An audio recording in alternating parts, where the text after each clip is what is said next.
السلام علیکم۔ بسم اللہ الرحمن الرحیم۔ ایک بادشاہ کا دربار لگا ہوا تھا۔ چونکہ سردی کا دن تھا اس لیے بادشاہ کا دربار کھلے میدان میں ہی لگا ہوا تھا۔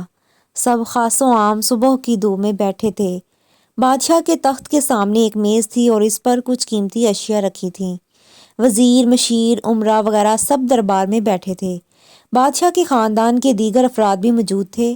اسی وقت ایک شخص آیا اور دربار میں داخلے کی اجازت چاہی۔ اجازت مل گئی تو اس نے کہا، میرے پاس 2 اشیاء ہیں۔ میں ہر ملک کے بادشاہ کے پاس گیا ہوں اور اپنی اشیاء کو بادشاہ کے سامنے رکھتا ہوں، پر کوئی فرق جان نہیں پاتا۔ تمام ہار چکے ہیں اور میں ہمیشہ کامران و کامیاب ہو کر لوٹتا ہوں۔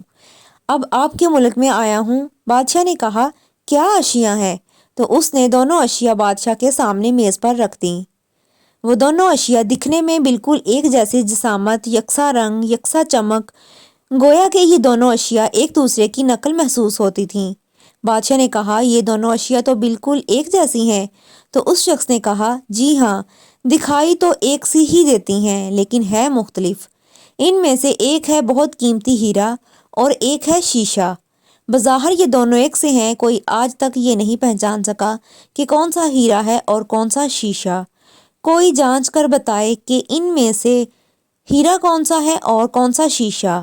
اگر کوئی صحیح پہچان گیا اور میں ہار گیا تو یہ قیمتی ہیرا آپ کا ہو جائے گا، لیکن شرط یہ ہے کہ اگر کوئی پہچان نہیں پایا تو اس ہیرے کی جو قیمت ہے اتنی رقم آپ کو مجھے بطور انعام دینا ہوگی۔ اسی طرح میں کئی ممالک میں جیت کر آیا ہوں۔ بادشاہ نے کہا، میں تو نہیں پہچان سکتا۔ وزیر و مشیر بولے، ہم بھی جانچ نہیں سکتے کیونکہ دونوں بالکل ایک جیسے ہیں۔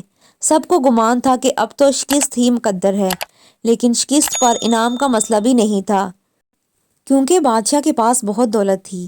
بادشاہ کی عزت کا مسئلہ تھا، کیونکہ تمام عالم میں یہ مشہور تھا کہ بادشاہ اور اس کی رعایا بہت ذہین ہے، اور اس طرح ان کی سبکی ہوتی کوئی شخص بھی پہچان نہیں پا رہا تھا۔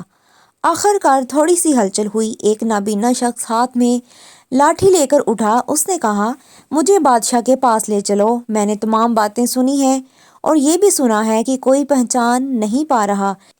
ایک موقع مجھے بھی دے دیں۔ ایک آدمی کے سہارے وہ بادشاہ کے پاس پہنچا۔ اس نے بادشاہ سے درخواست کی کہ ایسے تو میں پیدائشی نابینا ہوں، لیکن پھر بھی مجھے ایک موقع دیا جائے جس سے میں بھی ایک بار اپنی ذہانت کو جان سکوں، اور ہو سکتا ہے کہ کامیاب بھی ہو جاؤں، اور اگر کامیاب نہ بھی ہوا تو ویسے بھی آپ تو ہارے ہوئے ہی ہیں۔ بادشاہ کو محسوس ہوا کہ اسے موقع دینے میں کیا حرج ہے۔ بادشاہ نے کہا کہ ٹھیک ہے۔ اس نابینا شخص کو دونوں چیزیں چھونے کے لیے دے دی گئیں اور پوچھا گیا، اس میں کون سا ہیرا ہے اور کون سا شیشہ؟ یہی آپ کو معلوم کرنا ہے۔ اس آدمی نے ایک لمحے میں کہہ دیا کہ یہ ہیرا ہے اور یہ شیشہ۔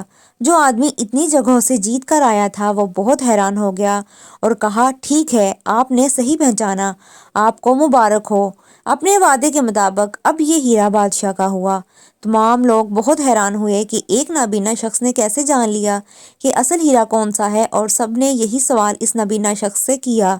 اس نابینا شخص نے کہا کہ سیدھی سی بات ہے، دھوپ میں ہم سب بیٹھے ہوئے ہیں، میں نے دونوں کو چھو کر محسوس کیا، جو ٹھنڈا رہا وہ ہیرا، جو گرم ہو گیا وہ شیشہ۔ اسی طرح زندگی میں بھی جو شخص سخت اور مشکل حالات میں گرم ہو جائے اور حالات کا سامنا نہ کر سکے وہ شیشے کی مانند ہے، اور جو تمام حالات میں ٹھنڈا رہے وہ ہیرے کی مانند ہے۔